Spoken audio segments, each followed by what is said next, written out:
live on Instagram, live on YouTube. So let's get these cards ready as we just wait to see if anybody joins. So I've literally just come from the phonics lesson that I just taught, but I wanted to do a very, very quick kind of Q&A, just something to talk about what high frequency words are, because I'm aware that some of you are going to be looking at these and going, what? What are these? Why do we teach them along with our phonics? Why are they so important? Things like that.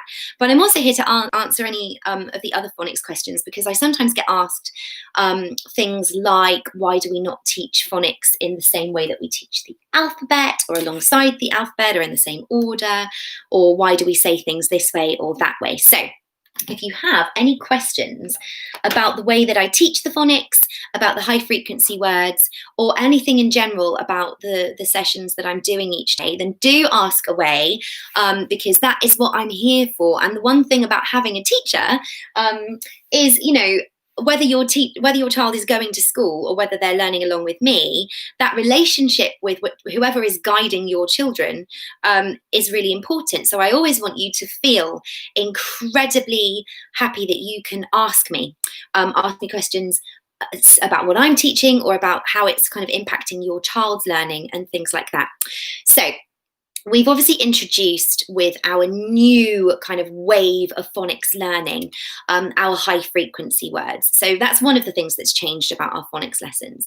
Another thing that's changed about the phonics lessons is that we are now learning to segment, which is basically using the sounds that we know and the letters that we've learnt to start to write words. So that's kind of like the next step when a child can blend and hear the sounds in words.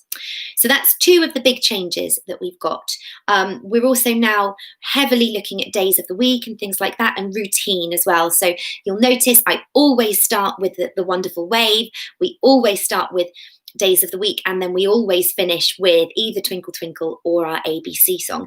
And those sorts of little routines just in these lives that we're doing are really important, because they're rigid, and actually the routines are what help children to feel really safe and kind of in control as well, because they feel as though they know exactly what's going to come, what's happening, what's coming next, and it just helps them to feel really grounded, especially in a time where things are quite wobbly and up in the air. So that's why I'm so rigid with those routines for every live that I do, and I make sure it's the same always. So let me chat you through the introduction of our high frequency words. So I'm really excited about these. I actually started to develop them for my little girl Connie, because she's actually supposed to be going into year 3, but she is having real trouble with these high frequency words, and it's really holding her back on her reading. She just wants to sound absolutely everything out, and she can't, and it's almost like the high frequency words are really lacking. So for her, we've actually stripped it right back. Although she's nearly 7, we're going all the way back to the high frequency words that are taught in year R. So what we've done is we've compiled all 40 of those year R high frequency words, and we put them into 3 packs.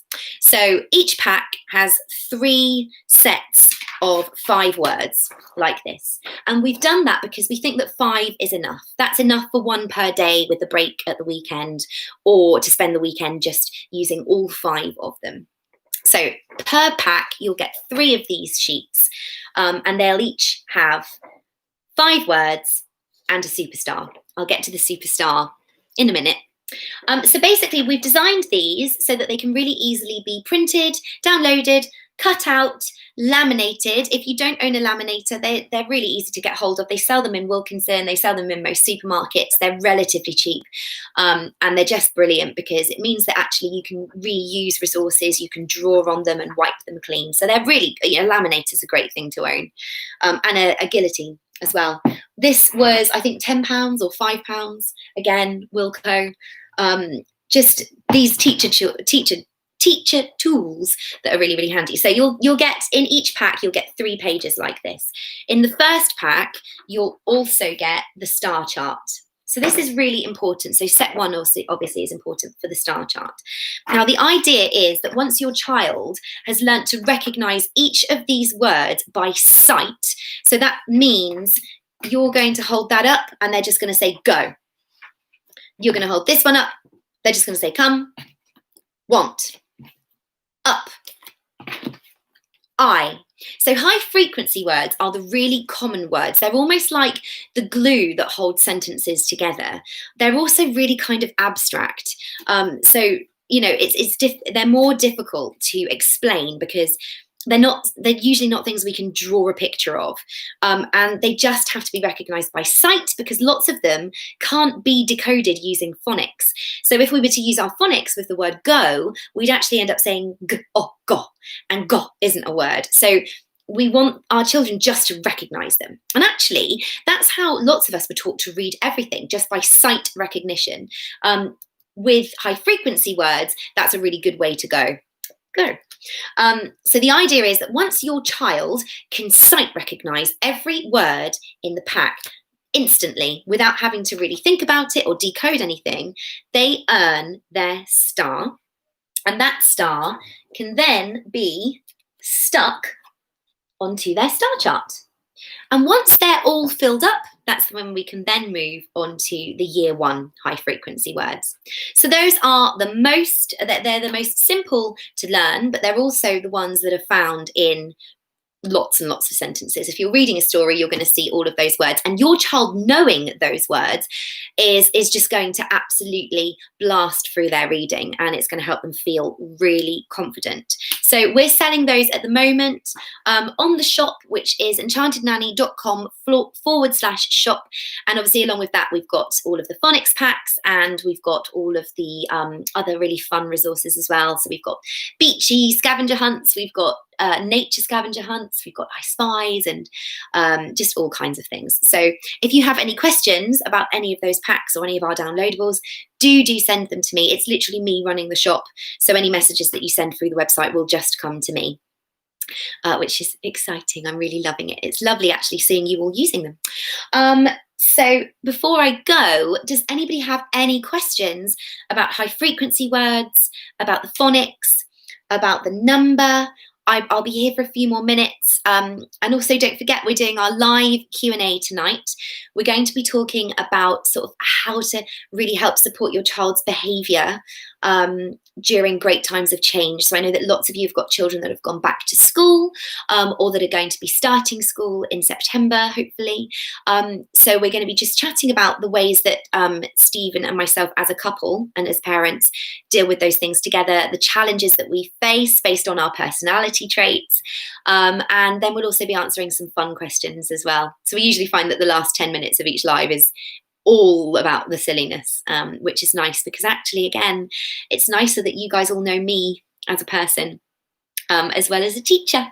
So while I am here, does anybody have any questions at all about phonics, high frequency word, the maths, the arts and crafts, or any suggestions as well? There might be things that you think while you're watching me that would be really helpful that I'm not yet doing.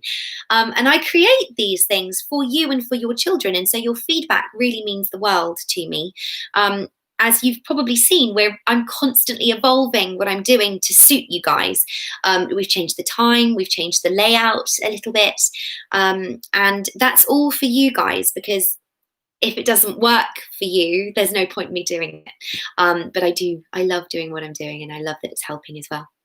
And your success stories have been wonderful. I get messages each day from children who've learnt to blend and learnt to read and going back to school feeling really confident. So that's really super lovely. So if there are no comments or questions, I am going to go and fix myself a nice cup of tea. Oh, Thea often writes S backwards. How do I help correct this? So do you know what, Bella? Do you know where the snake is? I had it a minute ago. My snake. Your snake. Could you go and grab it for me, please, and thank you? Yep. So you might have seen that last week we made salt dough and we made snakes.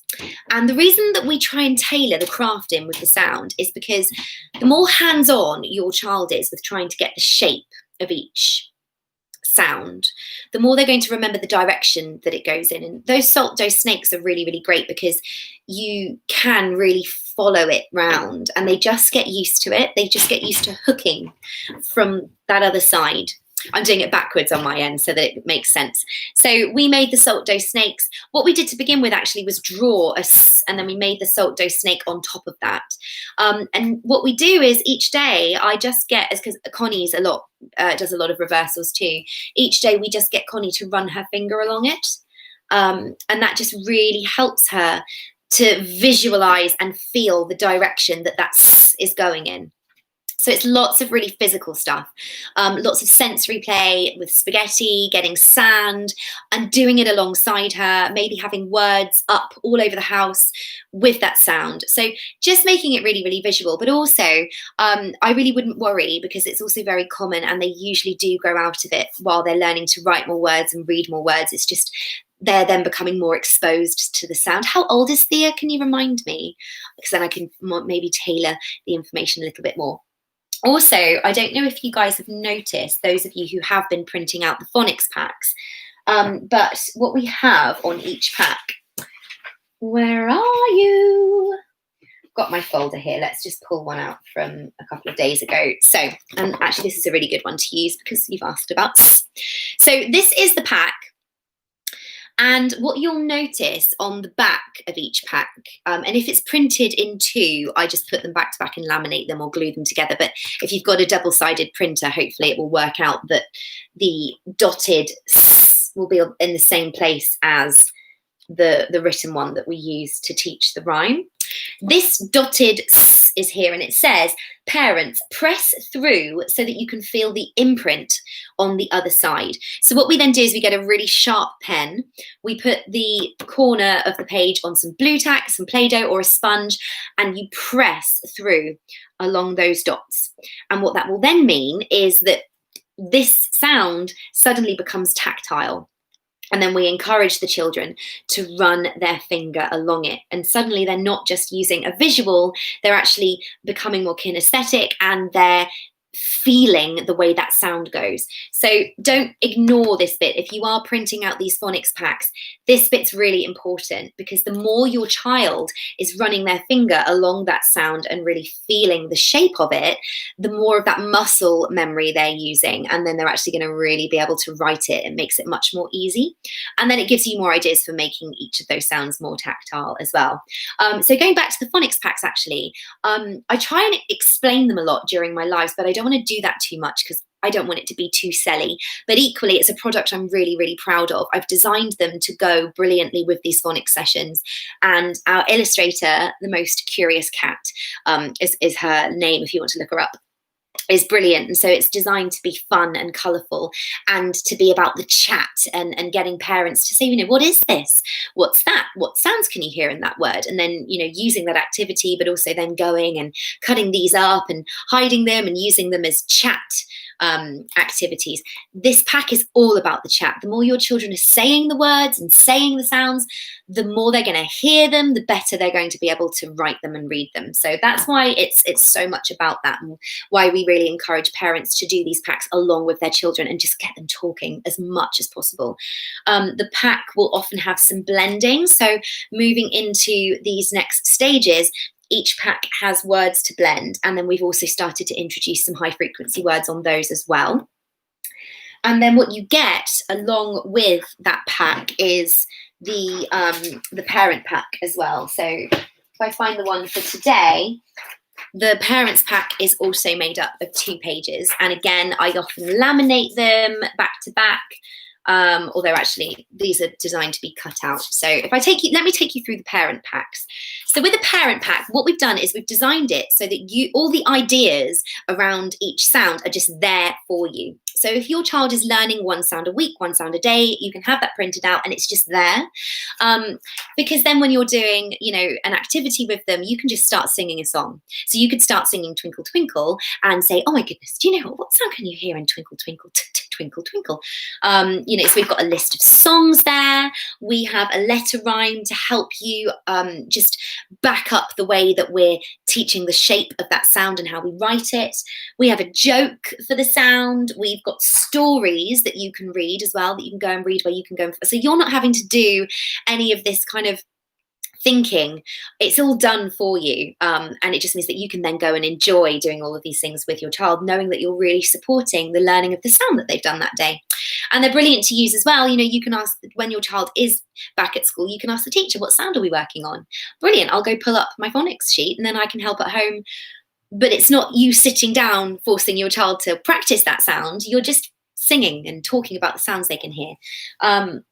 And there's also an activity. So we've got the terrific tea party. So we create a tea party and then we talk about all of the things throughout that tea party that start with that sound. And then on the back of each phonics sheet, we have some more blending, yet more blending, because I know that you guys really love to do that with your little ones. And then we have some flashcards to cut out. And so throughout the start of the phonics packs, you'll notice that most of the sounds are quite similar. And that's actually great because it means that you've got multiples of each sound, so you can start making words, so things like mum. And they're just great because you can cut them up, you can hide them, you can mix them up, ask your child to find each sound. You can ask your child to find, say, for instance, the first sound in mat, or the first sound in sat, or the first sound in tea or teddy. So they're just really great, and you can make up your own games with them. Obviously, if you want to see an example of how I use them with Elodie and Connie, then I'm happy to film that for you. But the parent pack, so every parent pack comes with every sound pack. So with those packs, you're getting 4 big chunks of activity. And at the moment, the one for today is 99p. They're usually $1.99, or you can buy a complete pack for your set, which I think is $4.99 at the moment. And obviously, we're just about to pop up the new set, which is quite exciting. So yeah, it's really, really important. We've worked really hard on them to make sure that they go with our teaching. The other thing is, you know, you don't necessarily need them. Your child can just follow along when I'm using them during the lives. So hopefully they're there and they're kind of covering all bases. Does anybody else have any more questions? Now, I know some of you are sending me messages, and I don't know if those are the questions, but I can't see them at the moment. I can only see live comments on my YouTube and on my Instagram. So I'm going to wait just to double check there are no more questions at all. While I'm here, it really, really helps me out if you guys are watching via YouTube, if you could subscribe to the channel, because I've been told the more people that do that, the more likely other people are going to see it. And that obviously means that more children are going to be learning. I'm loving what I'm doing, and I'm loving the impact that it's having on little ones in just keeping them going, giving them some routine and some structure to their day, and also helping with their phonics. But I'm also aware that for every child that's benefiting from that, there are hundreds of others that don't know it's there, and lots of parents that I think could do with half an hour off to have a cup of tea each day. So if you're able to help spread the word, that would be really, really helpful. I am going to go now and start getting ready for our 11 a.m. session, which is going to be all about making trains. And again, reinforcing today's sound, which is t. So do join me, and if you're in the middle of lunch and things when that's all happening, it will be saved to my IGTV and my YouTube channel. I hope that's been helpful and given you a little bit more information about those high frequency words.